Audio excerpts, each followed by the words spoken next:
Which one is the most secure email service? So let's take example, I'm sending email to the John. So my computer will send email to the email server, then email server will tell John that you got the email and it will forward that email to the John's inbox, right? So this is how my email will be delivered to the John, right? Great. Now in this whole process there are three checkpoints where the security can occur. The very first is when I'm sending email to the email server. On the network level, there should be security so that no one can extract that data or steal that data, right?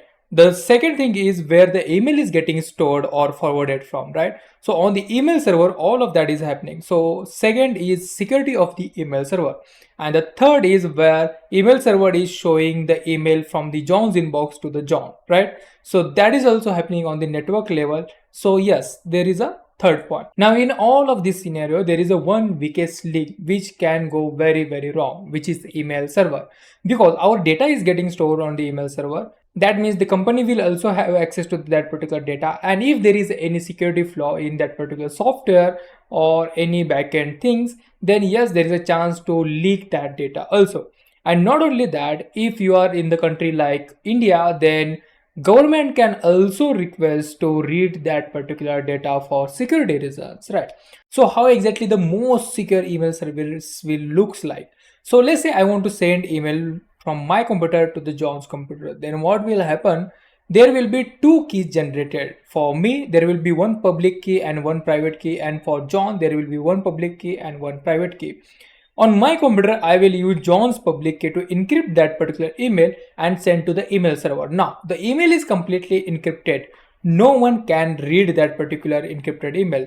The server only can do is forward that particular email to the John so that John can use his private key to decrypt that particular email and read that particular email.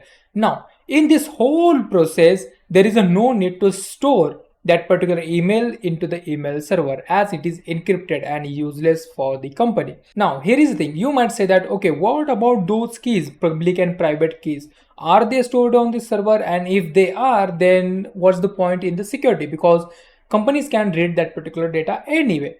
No. In case of the most secure email service, what happens? Those public key and private keys are stored on the email server, but they will be stored into the encrypted format. Not even companies can read that particular keys even if they want to.